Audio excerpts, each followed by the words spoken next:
حضرت فاروق اعظم کا زمانہ ہے. ایک عورت مسجد نبوی میں نماز پڑھنے کے لیے جاتی ہے. راستے میں ایک نوجوان رستہ روک کے کھڑا ہو جاتا ہے اور راستے میں روزانہ کھڑا ہوتا ہے اور اس کی تیکھی نظروں کے تیر اس عورت کو بے چین کرتے ہیں. ایک دن رک گئی اور پوچھا کیا مسئلہ ہے تجھے؟ اس نے کہا کہ میں تمہارا چاہنے والا ہوں اور تمہیں حاصل کرنا میری زندگی کا سب سے بڑا مسئلہ ہے.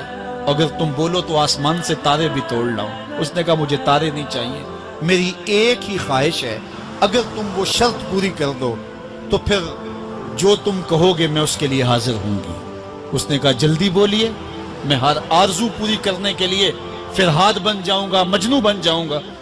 اس نے کہا میری لمبی چوڑی شرائط نہیں، ایک ہی شرط ہے، 40 دن تک حضرت عمر کے پیچھے نماز پڑھنا. 40ویں دن کی آخری نماز کے بعد یہاں میں تیرا انتظار کروں گا. اس نے کہا کہ یہ کون سا مشکل کام ہے. 40 دن تک حضرت عمر کے پیچھے نمازیں چلتی رہی. عمر کی قرات کا سوز دل بدلتا رہا. 40 دن کے بعد آخری نماز جب ہوئی تو وہ نوجوان لڑکی راستے میں کھڑی تھی اور یہ نظریں جھکا کے گزرنے لگا. تو اس نے آواز دے کے کہا حسب وعدہ تیرے لیے حاضر ہوں. اس نے کہا خیر سے کھڑی رہو، عمر نے دل کا تعلق رب سے جوڑ دیا ہے. تیری دعا ہے کہ ہو میری آرزو پوری. اقبال بولا تیری دعا ہے کہ ہو میری آرزو پوری، میری دعا ہے کہ تیری آرزو بدل جائے، تیری تمنا ہی تبدیل ہو جائے. آرزوؤں تو ساری زندگی پوری نہیں ہوتی. کاش ہے کوئی زندگی کا رخ ہی پھیر دے، کوئی زندگی کی سمت ہی تبدیل کر دے. جس کو حاصل کرنے کے لیے دن رات مرے جا رہے ہیں، کاش وہ مقصود ہی نہ رہے، وہ مطلوب ہی نہ رہے، وہ زندگی کا حاصل ہی نہ رہے. زندگی کو حقیقت کا نور مل جائے، ہمیں پتہ چل جائے ہم اس دنیا پہ آئے کس لیے تھے، ہماری زندگی کا مقصد کیا ہے. ایک طبقہ تو وہ ہے جو گناہ کرنے کے باوجود بھی نہیں ڈرتا، اور دوسرا طبقہ ہے گناہ کرنے کے بعد دل کانپ جاتے ہیں کہ یہ گناہ ہم سے کیوں سرزد ہو گیا. اور تیسرا طبقہ وہ ہے کہ جو نیکی کرنے کے باوجود بھی ڈرتا ہے، پتہ نہیں میری نیکی بھی قبول ہوئی ہے یا کہ نہیں. حضرت سیدنا عمر رضی اللہ تعالیٰ عنہ عید کے دن رو رہے تھے تو کسی نے روک کے کہا کہ آج تو خوشیوں بھرا دن ہے، روزوں کی تکمیل ہوئی، ہر بندہ عید منا رہا ہے اور آپ رو رہے ہیں. تو فرمایا کہ مجھے نہیں پتا کہ میں مقبولین میں سے ہوں یا مطرودین میں سے، میری نیکی قبول ہوئی ہے، میرے روزے قبول ہوئے ہیں یا رد کر دیے گئے. یہ وہ لوگ ہیں کہ جو نیکی کرنے کے باوجود بھی ڈرتے ہیں کہیں ہماری نیکی رد نہ کر دی گئی. اللہ اکبر. حضرت حسن بصری رضی اللہ تعالی عنہ رو پڑے تو کسی نے کہا حضرت کیوں روئے ہو؟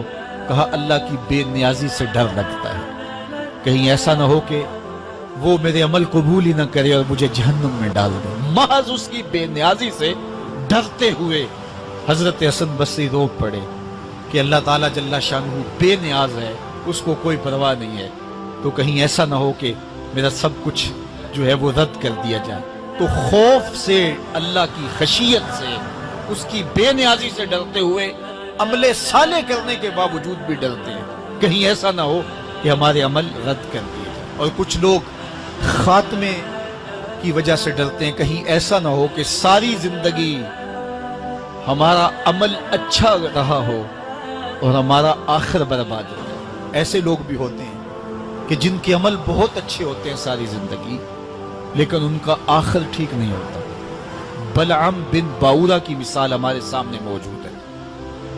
بنی اسرائیل کا مستجاب الدعوات ولی تھا، اور جب ہاتھ پھیلا کے دعا مانگتا تو منہ پہ ہاتھ بعد میں پھیرتا، قبولیت پہلے ہو جاتی. اتنا مستجاب الدعوات ولی تھا.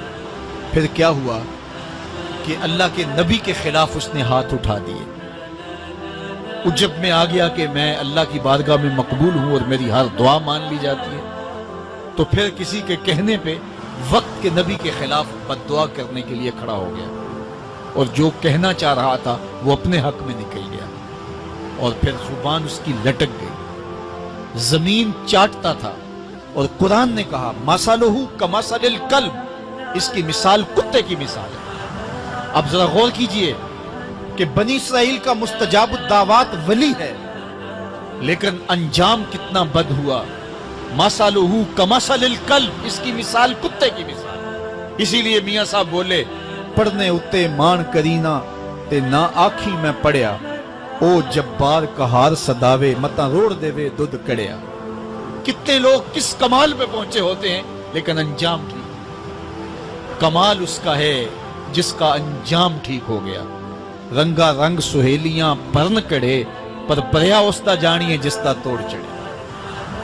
حضرت ابو ملیکہ رضی اللہ تعالی عنہ فرماتے ہیں، بخاری کتاب الایمان میں یہ روایت ہے، فرماتے ہیں میں 30 اصحاب رسول سے ملا ہوں۔ حضرت ابو ملیکہ تابعی ہیں، 30 اصحاب رسول سے ملا ہوں اور میں نے سب کو دیکھا ہے وہ اس بات سے ڈرتے تھے کہ ہمارا کہیں خاتمہ خراب نہ ہو جائے، ہمارا آخر کہیں برباد نہ ہو جائے۔ خاتمہ بالخیر کا انہیں بہت زیادہ مسئلہ تھا۔ میں اور آپ تھوڑا سا عمل کر لیں تو ہم بھول جاتے ہیں کہ نہ جانے ہمارے جیسا زمانے میں کوئی ہے ہی نہیں۔